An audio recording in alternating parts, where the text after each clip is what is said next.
नमस्ते प्यारे बच्चों, ये है डायरेक्टरेट ऑफ एजुकेशन की क्लास 9th की मैथ्स की वर्कशीट नंबर 17।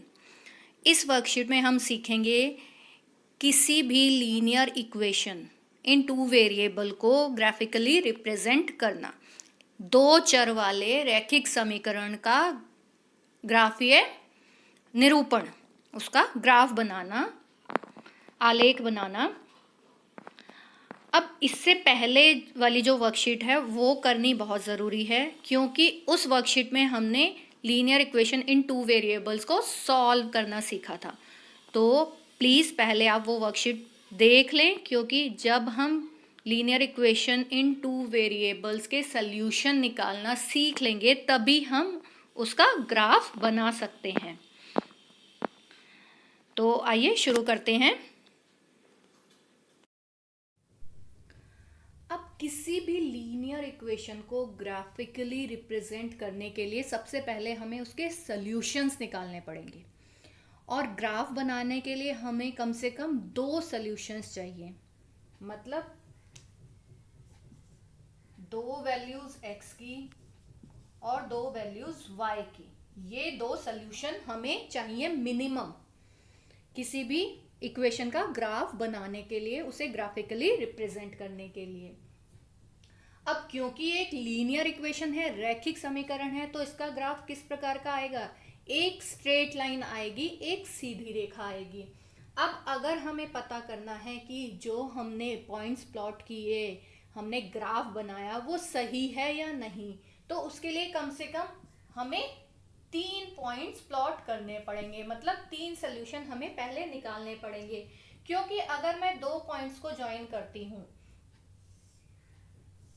तो वो हमेशा स्ट्रेट लाइन ही होगा, चाहे वो 2 पॉइंट्स की लोकेशन कैसी भी हो।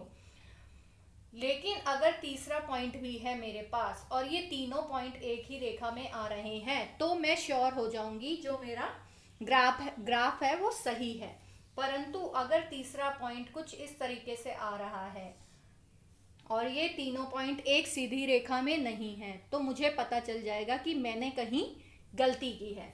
इसलिए हम कम से कम 3 सॉल्यूशन निकालेंगे इस इक्वेशन के, उसके बाद हम इसको ग्राफिकली प्लॉट करेंगे।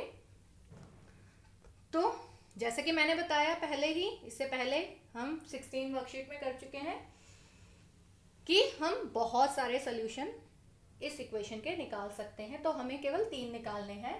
तो हम मान लेते हैं x को सबसे पहले 0, तो x की जगह आ जाएगा 0। यहां पर एक टेबल बना लेते हैं।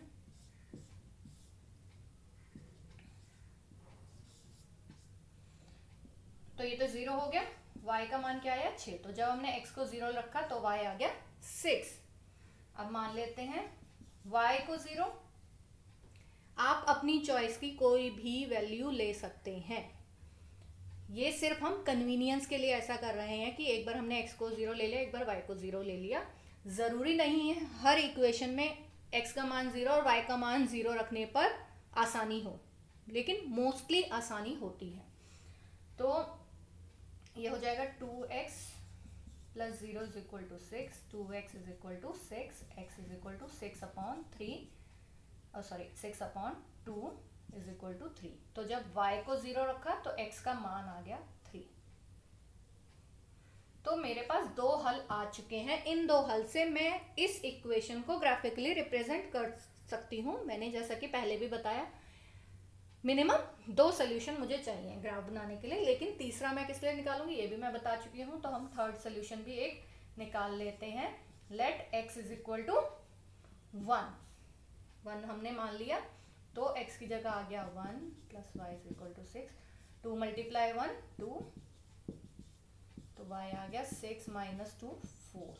तो जब हमने x को 1 लिया तो y का मान आया 4। इस तरह से 3 सोल्यूशन मेरे पास इस इक्वेशन के आ गए। अब मैं इसका ग्राफ बनाऊंगी। आप ग्राफ पेपर पे बनाइएगा तो क्या होगा, बिल्कुल एक्यूरेसी आएगी।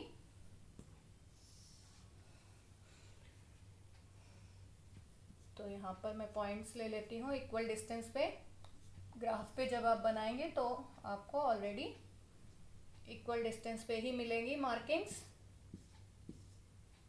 ये हो गया हमारा एक्स एक्सिस और ये हो गया वाई एक्सिस। यहाँ पर होती है नेगेटिव वैल्यूज। अब चूंकि ग्राफ में नेगेटिव वैल्यूज है ही नहीं हमारे पास, तो पॉजिटिव से हमारा काम हो जाएगा। तो पहला पॉइंट क्या है? अच्छा 0,6 पहला पॉइंट है 0,6, तो मुझे y को कम से कम 6 तक तो ले जाना ही पड़ेगा।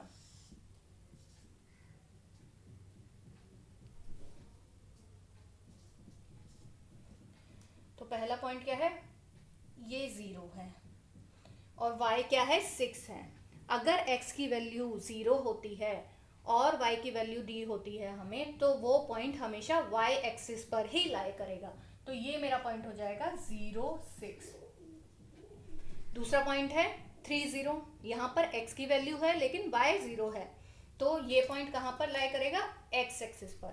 तो ये पॉइंट हो जाएगा x3 और y 0। Next is 1,4, x1 y4। तो यहाँ से हम 1 की सीध में 4 तक इसको ले जाएंगे, तो ये पॉइंट हो गया 1,4।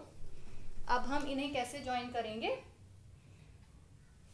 इस तरीके से हमें स्केल लेके इन्हें सीधा ज्वाइन करना है। ये सीधी रेखा में आने चाहिए।